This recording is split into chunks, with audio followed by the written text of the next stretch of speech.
As you're enjoying the following presentation, please keep in mind that you're only seeing two specific applications that utilize virtual reality in an educational format. Due to time limitations, the following footage demos only what was achieved with a short amount of hands-on time with this technology. What if there was a better way to communicate an idea? Let's say a way I could show you my train of thought. I could share my thought process and make it easy to understand. But it's also a way that you can see my perspective. That way you can better understand all my ideas, big or small. This new perspective and tool could be the best way to teach something new. One of the neatest applications I found goes by the name of AltR Show. The idea behind AltR is to bring 3D thoughts and virtual reality into one space. As a productivity tool, AltR allows you to organize and manipulate your thoughts in a virtual setting.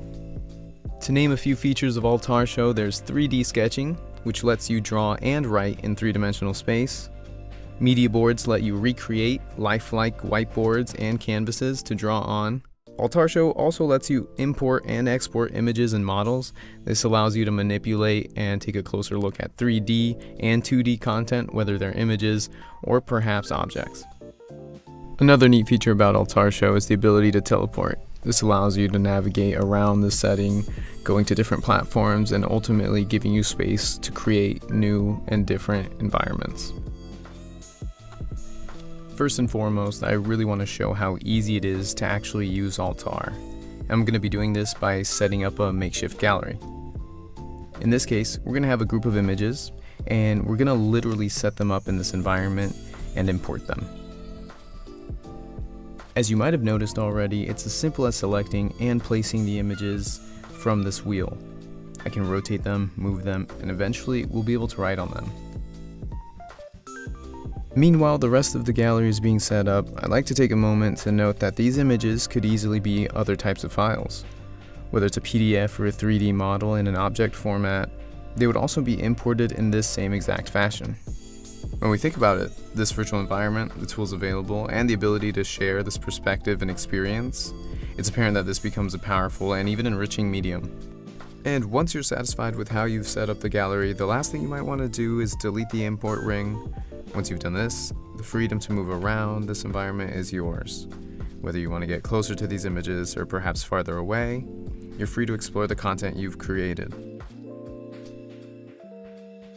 In this example here, we're going to head back to an art piece that we had in our gallery earlier, and let's say that we're in a situation where we want to talk more about a specific portrait. What you can see is that we can move the whiteboard right next to it and we can annotate it. In other contexts, imagine if we had a skeleton. Easily we could draw and annotate a three-dimensional object in a similar way.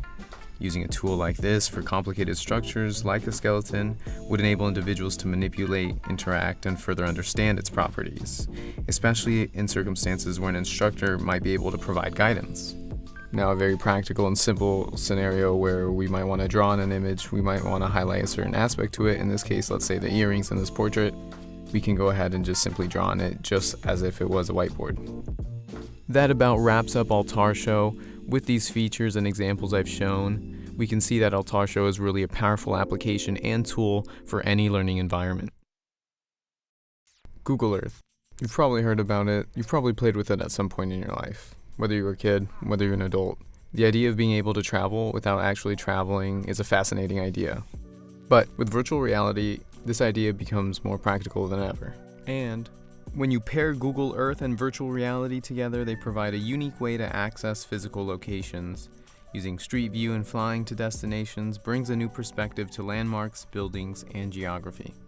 Besides being able to travel to different locations, one of the biggest advantages of Google Earth is its ability to share one's perspective, and in turn, tell a story. So what you've been looking at here is the Tower of London. With paper and pencil, I could tell you that the Tower of London is a historic castle that housed royal families. And with an image, I could show you exactly how it looks like. But with today's technology, I could easily point out the Northwest Tower. From there, I can show you the adjacent buildings from a perspective that makes sense in the context of the situation. Meaning that no matter what our subject is, whether it's a landmark, a location, I can shift the perspective to help me convey the message that I need to. This is a unique example where geography and imagery are combined to create a captivating experience. Here in the Coral Sea, we're able to take a look into the environment underwater. What we're seeing here is a street view of our location. This gives us a boots-on-the-ground perspective of this reef. Specifically, with an environment like this, a reef has a lot of different elements to play.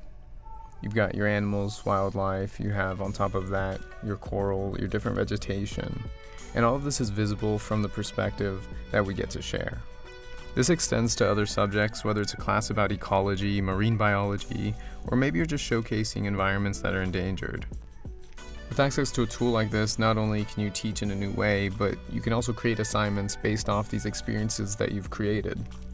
Imagine an assignment that allows continuity between the classroom and at-home assignments. Picking up where the class ended, a student's individual assignment could be to find an example of a species or whatever the topic discussed in class was. Just as a side note, we're not limited to coral reefs. In reality, there are many museums, parks, and landmarks that offer a similar street view experience where you can interact with the environment around you and get a better understanding of that location. Some say that the best way to learn something is by immersion. Surrounding yourself with the subject allows those ideas to sink in. Language is one of those topics, where individuals need an extra example or two to properly understand syntax, grammar, etc. But the thing with language is that it's tricky, because it has both a formal and practical side to it. Writing and speaking adds another dimension of complexity. So immersing yourself in a city, like what you're seeing right now, allows someone to glimpse through a culture's practices. One of them being language. Street signs, posters, written material is everywhere. And this realistic experience extends from language to lifestyle, and ultimately, an understanding of different communities. This is another huge intersection between disciplines. Geography, history, and culture, they're all presented through these perspectives. Art and design are two apparent topics that can be seen through the buildings, advertisements, and people. Fashion is even something that can be noted by individuals seen in street view. Population and traffic can highlight dense areas from cities to contrast plains and pastures of country land. As you can see, so many topics would benefit from this technology, and a large part of this is due to the ability to orchestrate ideas with your perspective while adding narrative to your content. As a new technology and tool, virtual reality's potential is becoming more and more apparent thanks to applications like these.